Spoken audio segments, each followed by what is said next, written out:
रायबरेली से नामांकन के बाद राहुल गांधी ने ट्वीट किया है, रायबरेली से नामांकन मेरे लिए भावुक पल है। अमेठी रायबरेली दोनों मेरे लिए परिवार है। भरोसे के साथ मां ने परिवार की कर्मभूमि मुझे सौंपी है। रायबरेली से नामांकन मेरे लिए भावुक पल है। ये राहुल गांधी ने नामांकन भरने के बाद ट्वीट करके कहा है। भावुक लम्हा बता रहे हैं और कांग्रेस पार्टी के जो समर्थक हैं यहाँ पर खूब खुश हो रहे हैं उनके इस ट्वीट से। लेकिन एक बार जल्दी से चलते हैं, यहाँ पर जो तीनों मेहमान हैं मैं अब चाहती हूँ गोविंद सिंह जी, अंशु अवस्थी जी और डॉक्टर अजीज अहमद खान, उनसे एक एक प्रतिक्रिया ले लूं। अंशु अवस्थी जी, लेकिन ये सवाल तो हमेशा पूछा जाएगा कि क्या राहुल गांधी ने अमेठी में हथियार डाल दिए? अंजना जी, देखिए, अभी आपने राहुल गांधी जी का ट्वीट खुद ही पढ़ा और उन्होंने इस बात को स्पष्ट कहा है कि अमेठी और रायबरेली से हमारा एक आत्मीय रिश्ता है, हमारा एक घर का रिश्ता है। 2019 से राहुल गांधी जी अमेठी से सांसद नहीं हैं, लेकिन जब भी जरूरत पड़ी है, कोरोना काल में लोगों को दवाइयां देनी हो, राशन देना हो, जब कभी जरूरत पड़ी, कितनी बार आए हैं 5 साल में? आए भी हैं, आने जाने। कितनी बार? मैं 1 मिनट, मेरी बात पूरी कर लूं। आने जाने से नहीं होता। प्रधानमंत्री जी बहुत जगह बहुत बार जाते हैं, क्या करते हैं? सिर्फ झूठ बोलते हैं जाके। क्या बताइए? ठीक है, उनको बोलने दीजिए। सिर्फ बात यह है कि आपकी सोच किस क्षेत्र के लिए क्या है। प्रधानमंत्री जी बनारस से चुनाव लड़ने आए तो क्या बड़ोदरा से भाग के आए थे? क्या बड़ोदरा में हार का डर था? अटल बिहारी वाजपेयी जी ने कई बार सीटें बदली तो क्या हार के डर से बदली थी? अरे ये गांधी परिवार की लोकप्रियता है इस देश में कि वो जहां पर भी जाते हैं चुनाव जीतते हैं। अमेठी श्रीमती इंदिरा गांधी जी चिकमंगलुरु से जीती, लेकिन रायबरेली अमेठी नहीं छोड़ा। श्रीमती सोनिया गांधी जी बेल्लारी से चुनाव जीती, लेकिन अमेठी रायबरेली नहीं छोड़ा। मैं भरोसा दिलाता हूं आपको कि चाहे रायबरेली से सांसद हो राहुल जी, चाहे वायनाड से सांसद हो, कभी भी अमेठी और रायबरेली को नहीं छोड़ सकते। ये भाजपा वालों के लिए वोट की राजनीति होगी अमेठी से।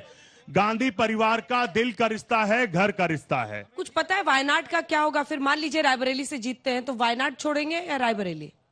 अभी तो सिर्फ एक काम है। अभी तो एक सिर्फ काम है। मैं 2 शब्दों में कह देता हूं कि तेल घी ना पचे तो कलौंजी खाना, तेल घी ना पचे तो कलौंजी खाना, और लोकतंत्र है बचाना तो एनडीए और मोदी को है हराना। अभी तो सिर्फ एक लक्ष्य है। ठीक है, बाकी बातें बाद में तय करेंगे। अब आप मोर्चा संभालिए बीजेपी की तरफ से। वही सवाल जो मैंने पहले उनसे भी पूछा था कि वो कहीं से भी लड़े, आप लोगों को इतनी दिक्कत क्यों रहती है? एकदम लेंस लिए घूमते फिरते राहुल गांधी के पीछे, क्यों भाई? नहीं, हमें उनसे कोई दिक्कत नहीं है। हमें उनसे कोई दिक्कत नहीं है, क्योंकि हमने उनको 19 में हरा के भेज दिया है। और तो और अब आप लोग को प्रियंका जी की भी चिंता हो रही है। नहीं, हमको कह रहे अमेठी रायबरेली से प्रियंका को लड़ाना चाहिए था, अमेठी से यहाँ से। आपको क्यों चिंता हो रही है? अरे आप सुनिए मैम, वो क्यों भगे? एक तो 19 में यहाँ से हार गए, उसके बाद 22 में यहाँ विधानसभा के चुनाव हुए। 5 यहाँ विधानसभा की सीटें हैं, जिनमें 4 में उनकी जमानत जब्त है कांग्रेस की, 1 में किसी तरह बची। 3 भाजपा के यहाँ विधायक हैं, जो 2 सपा के थे वो भी हमारे खेमे में है, प्रैक्टिकली, टेक्निकली पता नहीं कहां है। तो उन कांग्रेस के पास बचा क्या है? कांग्रेस के पास कुछ नहीं बचा है। जमानत जब नहीं बची, अभी आप बोलती हैं प्रियंका चुनाव लड़ाएंगी। अरे प्रियंका विधानसभा में भी चुनाव लड़ाने आई थी, अमेठी सीट के प्रभारी थी, फिर भी कहीं जमानत नहीं बची, तो कैसे लड़ते भाई अमेठी से? चलिए अब आप डॉक्टर साहब फोन माइक उठाइए और बताइए कि देखिए अंजना जी, अभी कह रहे थे आप लोग किस बात से खुश हैं कि यहाँ से लड़े नहीं लड़े? देखिए क्योंकि देखिए अखिलेश यादव तो मैदान में उतरे हैं, वो कन्नौज सीट से उतरे हैं, जहां डिंपल जी हारी थी पिछली बार, वो कन्नौज से उतरे हैं, लेकिन अमेठी से नहीं लड़ना। समाजवादी पार्टी कैसे देखती है इसे? देखिए अंजना जी, अभी मैं बीजेपी के प्रवक्ता को सुन रहा था, वो कह रहे थे कि पॉलिटिकली या टेक्निकली, ये खुद ही नहीं इनको अंदाजा है कि पॉलिटिकली मामला है या टेक्निकली मामला है। सच तो यह है कि सच सियासत, अरे सुनिए ना सर, सुनिए ना सर, सच सियासत से अदालत तक बहुत मसरूफ है, और झूठ बोलो, झूठ में अब भी मोहब्बत है बहुत। ये सच है। आज आप देख रहे हैं कि आज पूरे देश में जो सबसे बड़ी तकलीफ है, सबसे बड़ी समस्या है, वो क्या है? बेरोजगारी की है, महंगाई की है। और आज मैं अमेठी पे चर्चा करना चाहूंगा। यही अमेठी है, इसी अमेठी में मालविका स्टील फैक्ट्री थी, यूपीए गवर्नमेंट ने बनवाई थी। किसने बेच दिया? कांग्रेस ने। किसने बेचा? सुनिए मेरी बात। 2019 में बिका। अरे सुनिए मेरी बात, mega food park mega food park, सुनिए मेरी बात, ये इसका शिलान्यास 2012 में हुआ। वो सब बोल रहे हैं कि कांग्रेस ने किया है। अच्छा रुकिए, सुनिए मेरी बात, गुजरात में शिफ्ट हो गया।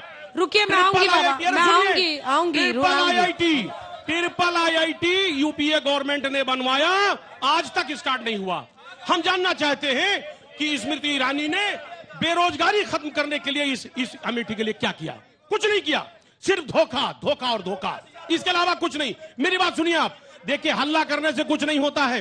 हकीकत यह है कि पूरे देश में चुनाव एक तरफा चुनाव है, क्योंकि आज चुनाव पार्टियां नहीं लड़ रही हैं, चुनाव राहुल जी नहीं लड़ रहे, चुनाव अखिलेश जी नहीं लड़ रहे, चुनाव हो रहा है जनता बनाम सत्ता। अब जनता बदलाव चाह रही है, क्योंकि आज जिसको सत्ता मिली थी 10 साल के लिए मिली थी, उसने क्या किया? धोखा दिया, ख्वाब बेचा, सपनों को बेचा। आज लोग सपना देखना नहीं चाहते, क्योंकि इस कदर सपने से बेखौफ हैं, किस तरह सपने से कहीं ना कहीं खौफजदा हैं। क्यों? उसकी वजह यह है कि जिसके हाथ में सत्ता दिया गया, यही किसानों ने दिया। किसानों को क्या मिला? लाठियां मिली, लाठियां, उनके ऊपर कील कांटे लगाए गए। सुनिए मेरी बात, एमएसपी की गारंटी, तमाम बड़ी गारंटी, नौजवानों ने सरकार बनाई, लेकिन नौजवानों को क्या मिला? पेपर लीक हुआ, 60 लाख नौजवान चौराहों की जनता यहाँ पहुंच गई है। एक दो सवाल मैं लेती हूँ, 60 लाख एक दो सवाल कौन पूछेगा? उसकी बात नहीं की जाएगी, बात करनी पड़ेगी, क्योंकि देखिए ये जो है मेगा फूड पार्क की बात कर रहे हैं, इंडो गल्फ के एक पार्क में उसका उद्घाटन कर दिया, ना जमीन थी ना कुछ थी। 2004 में सांसद बने और सुपर पीएम भी बने, 2009 तक रहे। लास्ट में जब विदाई का समय आया तब ये जो है 14 में करते हैं उद्घाटन। 10 साल तक क्या कर रहे थे महोदय मेगा फूड पार्क के लिए? क्या कर रहे? जवाब देखिए, बोलिए। अरे इनको बोलने दीजिए, बहुत ताली बजा रहे थे। राहुल जी से एकदम इमोशनली जुड़े हुए हैं। बोलिए, मैं माइक पकड़ी हूँ। भाजपा वाले ऐसा घबराए हुए हैं, राहुल गांधी अमेठी से चुनाव नहीं लड़ रहे हैं, तब भी स्मृति ईरानी वगैरह इतनी घबराई हुई है। आप इससे अंदाजा लगा सकती हैं कि आप उनकी क्या हालत है। राजनीति का पहला सिद्धांत है, अगर विरोधी हमारा विरोध कर रहा है तो इसका मतलब गाड़ी सही ट्रैक पर चल रही है। मैं बीजेपी से जुड़े हुए हैं? जी हाँ, बीजेपी से जुड़ा हुआ हूं। मैं आपको बता रहा हूं कि जब से मैं समझदार हुआ हूं, राजीव गांधी से लेकर के राहुल गांधी, सोनिया गांधी, सतीश शर्मा तक इस रेलवे लाइन का दोहरीकरण करने की बात किया करते थे, शिलान्यास किया करते थे, लेकिन स्मृति ईरानी ने आकर के दोहरीकरण भी किया, विद्युतीकरण भी किया और उद्घाटन भी किया। चलिए आप बैठिए, जल्दी। मेरा नाम फैजान खान है, मैं कांग्रेस से प्रवक्ता से पूछना चाहता हूं। मैं एक अल्पसंख्यक से बिलोंग करता हूं। मैं अपनी इस उम्र में देखा हूं कि कांग्रेस पार्टी सिर्फ मूर्ख बनाने के अलावा और दूसरा कोई और काम नहीं किया है, क्योंकि जितना आवास गरीबों को, जो गरीब तबका हमारे यहाँ थी, आज वो आवास में रह रहे हैं, आज वो शौचालय उनको मिल गया, आज उनके पास कॉलोनी है। और दीदी स्मृति ईरानी के डर से राहुल गांधी अभी तक का अपना समय नहीं बता पा रहे थे, समय निस्तारण नहीं कर पा रहे थे, छोड़ के भाग गए। सिर्फ क्या करते हैं? मैं बिजनेस करता हूँ। किस चीज का बिजनेस? मेरा रेडीमेड का बिजनेस है। यही अमेठी प्रॉपर में है।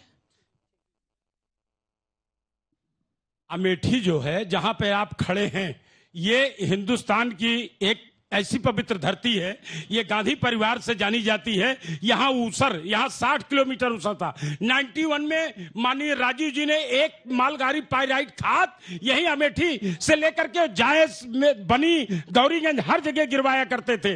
और जो है ये आप जो लहलहाती फसल यहाँ देख रही है, ऊसर था, यहाँ से तिलोई तक ऊसर था। यहाँ कहावत है कि अमेठी न होता ऊसर तो राजा होते दऊ के दूसर, और तिलोई में होता ताल तो राजा होते दऊ के लाल। आज राजीव गांधी की बदौलत 18। एक बात बताइए, आपको दिल में चोट लगी है कि राहुल जी यहाँ से नहीं, दिल में चोट नहीं। हम आपको बता देना चाहते हैं, यहाँ का एक एक बच्चा वो गांधी परिवार से बिलोंग करता है। यहाँ हम जो है, चाहे केएल शर्मा आए, चाहे राहुल गांधी आए, चाहे उनके परिवार का कोई सदस्य, हम सैनिक रहे हैं, हम देश की सीमाओं की रक्षा किए, आज हम इस समाज की रक्षा करेंगे। और जो है गांधी परिवार का कोई भी व्यक्ति या उनका भेजा हुआ कोई नुमाइंदा यहाँ लड़ता है, हम उसको विजयी बना के भेजेंगे। देखिए, परिवार कहने से परिवार कर रहे हैं, परिवार के लिए कभी कुछ करे? मतलब कौन? राहुल गांधी क्या नहीं किए? क्या किए बताइए। हमसे मत पूछिए, आप बताइए ना। आप अमेठी की है ना, कहाँ रहती हैं? हम अमेठी रोड बराबर में ही रहते हैं, लेकिन बस वो जैसे हल्ला मचाते हैं लोग, वो आ गए तो हल्ला मचा रहे हैं, लेकिन वो कहीं कुछ होने वाला नहीं है। और वो खुद ये जानते थे कि हमें हार का ही सामना करना पड़ेगा, तो वो दुम दबा के निकल गए। आप लोगों से कह रही हूँ, देखिए पार्टी के नेता हैं, किसी के लिए भी ऐसी भाषा मत बोलिए। आपके नेता के लिए या किसी दूसरे नेता के लिए कोई बोलेगा अच्छा नहीं लगा, हमेशा सम्मानजनक भाषा का इस्तेमाल कीजिए, हमेशा सम्मानजनक। अब शब्द मत बोलिए किसी के लिए। आप लोग लाइव टीवी पे हैं, पूरा देश सुन रहा है।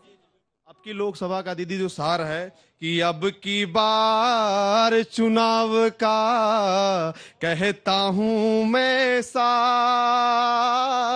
अब की बार चुनाव का कहता हूं मैं सार, मोदी अब की कर रहे सीट 400 पार भाई, सीट 400 पार। बीजेपी से जुड़े हुए? नहीं, बीजेपी से नहीं जुड़ा। ऐसा ही बता। बीजेपी से जुड़ा हूं और अमेठी का नागरिक भी, जिम्मेदार नागरिक हूं। और क्या करते हैं? पढ़ाई करता हूं। कहाँ पढ़ते हो? बीएड कर रहा हूं इसमें। टीचर बनने की तैयारी। बोलिए। मेरा सवाल, सब नेता चुप रहेंगे, इतना मजा आ रहा है अमेठी की जनता से बात करने में। मेरा सवाल भाजपा के प्रवक्ता जी से है। आप किस पार्टी से जुड़े हुए? मैं कांग्रेस से जुड़ा हुआ हूं। ठीक। कांग्रेस ने तो बहुत कुछ किया और फर्श से अर्श तक अमेठी को उठा दिया। 5 मंत्रालय माननीय श्रीमती स्मृति ईरानी जी के पास था। इधर मुड़ के फर्श से अर्श तक अमेठी को उठाया। पहला मंत्रालय मानव विकास संसाधन मंत्रालय। सवाल क्या है आपका? नहीं, सब पहुंच नहीं रहे हैं, आप जल्दी पहुंचिए। कपड़ा मंत्रालय, सूचना प्रसारण मंत्रालय और बाल विकास महिला मंत्रालय, साथ साथ माइनॉरिटी मंत्रालय। क्या दे दिया अमेठी को? कौन सा शिक्षा का हक दे दिया? कौन इंडस्ट्री दे दी? युवाओं के लिए, आमजन के लिए, सबके लिए क्या किया है स्मृति ईरानी जी ने यहाँ अमेठी के लिए? बताइए। 5 मंत्रालय। डॉक्टर साहब को मेरा प्रणाम। शायद आपको पता नहीं, यहाँ 6,500 करोड़ का निवेश आया है अमेठी में और 3700 करोड़ की योजनाएं स्मृति जी यहाँ लाई हैं। अरे बाईपास तो देख लो, वो दिखाई दे रहा है। वो इसी पे राहुल गांधी की गाड़ी फंसती थी, ये आपको दिखाई नहीं दे रहा है। 4 किलोमीटर पर रेलवे का डबलीकरण हुआ, विद्युतीकरण हुआ, 544 करोड़ की योजना थी। डॉक्टर साहब, ये दिखाई देना चाहिए। ठीक है, छोटा छोटा जवाब दीजिए, लंबा नहीं, जल्दी से 2 लाइन। देखिए, अभी कांग्रेस की ओर से बताया जा रहा था और राजीव गांधी का नाम लिया गया। राजीव गांधी इसी अमेठी की धरती से बोले थे कि 1 रुपया भेजता हूं, 15 पैसा पहुंचता है और 85 पैसा दिल्ली से होते हुए सूझ बैंक चला जाता था। और आज राहुल गांधी इसलिए यहां से भग गए हैं, सम्राट बाईसाइकिल फैक्ट्री की जमीन किसानों की हड़प ली है। देखिए, बहुत से सवाल यहां पर लोगों ने किए। सबसे पहली बात तो यह है कि अमेठी और गांधी परिवार के बीच में तो मेरा कोई स्थान नहीं है, उनका सीधे संवाद है। और जो लोग भी यहां पर राहुल गांधी जी को लेकर अपनी बात कह रहे हैं, कांग्रेस पार्टी को लेकर कह रहे हैं, तो ये उनके आपस का एक प्रेम है, उनका अधिकार है कि उनसे वो नाराज हो सकते हैं। क्या किसी की हिम्मत है कि स्मृति ईरानी जी से सवाल पूछे कि 10 साल में उन्होंने अमेठी के लिए क्या किया? एक काम किया अंजना जी, कांग्रेस पार्टी ने जो इंडस्ट्रियल एरिया लगाए, जो अस्पताल खोले, स्मृति ईरानी जी पूरे अमेठी में घूम घूम कर सबका पता नोट करती रही, सब में ताला लगवाती रही। शर्म नहीं आई कि मुंशीगंज का अस्पताल में भी ताला लगवाने का काम किया। तो सबसे बड़ी बात यह है कि आज तक कुछ ये नहीं बता पाए कि 10 साल में क्या किया। अपनी बातों को, अपनी उपलब्धियों को ना बता पाना, सिर्फ कांग्रेस पर सवाल करना, हमें मानते हैं कि अच्छा है। मुद्दों पर बात हो रही है, प्रधानमंत्री जी को भी मुद्दों पर आना पड़ेगा। कांग्रेस पार्टी का जो न्याय पत्र हमने जो वादे किए हम पूरे करेंगे। बीजेपी के लोग झूठ बोलने के अलावा कोई दूसरा काम नहीं करते।